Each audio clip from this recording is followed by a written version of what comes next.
Today we'll build a little signal generator kit.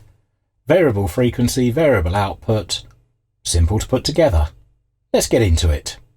Okay, so what have we got on the bench now? We've actually got another frequency generator, another audio test generator, very similar to the 5551, which I'll link to in the card, which should appear about now. This one has variable frequency instead of fixed frequency, and is just as simple to make. It uses a slightly different chip, but generally speaking, it's a nice straightforward looking kit. So let's get the bag open and have a look and see what is in there. So I just hack it open, tip everything out onto the bench, and throw the wrapper away. Let's get the camera to focus. Focus. Focus, you focusing thing. Circuit board, nice clean little circuit board, silkscreen printed, everything is laid out, component values, components, little connector, multi-turn pot, we've got resistors, a few loose ones, capacitors, LED to show you that it's doing something, a diode, more, right. Okay, so let's put this thing together, nice and straightforward, and we'll start with the easiest to lay down on the board components, which will be the resistors.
One completed board.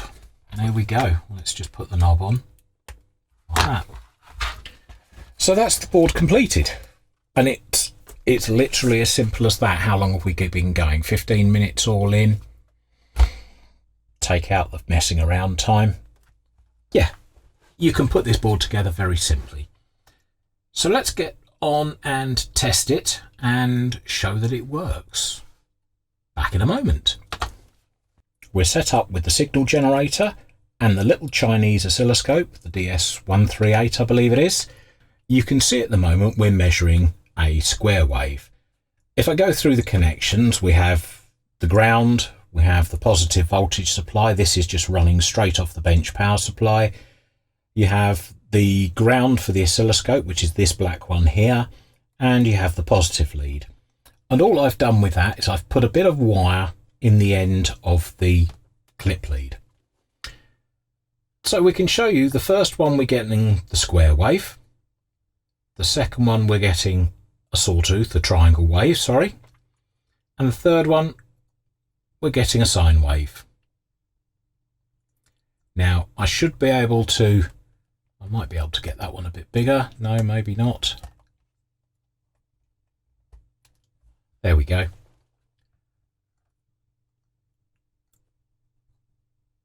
And that one's too big for the screen on that setting. So if we stick with let's go with sine wave to start with. And if we use this control, the large knob, you can see that we can vary the frequency to a fair amount. Now we can change it here as well. This puts it into low frequency mode. And again, we can go down in frequency until it's quite a low, hard to lock up signal. So if I bring it back again so that it's within the view of the scope. So you've got that. You've also got the fine frequency tune here. So if you're trying to get a perfect frequency, this will also, as you can just see it imperceptibly moving as I'm turning the control. I'm going to turn it back the other way just to set it up. I haven't got a frequency counter on this, so it might be something you want to add. Now this says distortion, and as you can see, you can use this to clean up the sine wave from one end to the other. So round about there looks about the cleanest. And again, with square wave, let's just bring the scale on the scope down, down. There we go.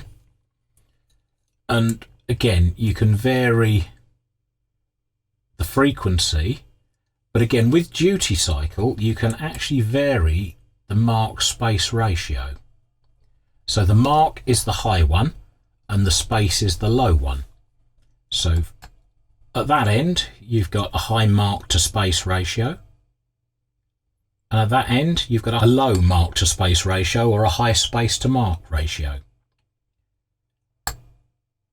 It's a nice little kit. It does the job. Now this kit came in at round about $3, I think it was, from China, again from AliExpress. I buy a lot of stuff from AliExpress, as regular viewers to the channel will know.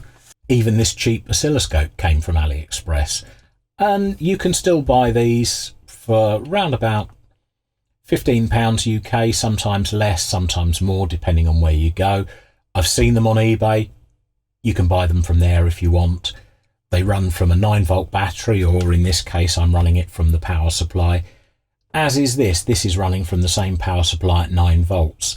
It says 12 volts on there, but it's still working, so I'm not going to complain. There we have it. A nice, cheap, cheerful kit. That is an alternative to the 555 oscillator that I showed in the previous video.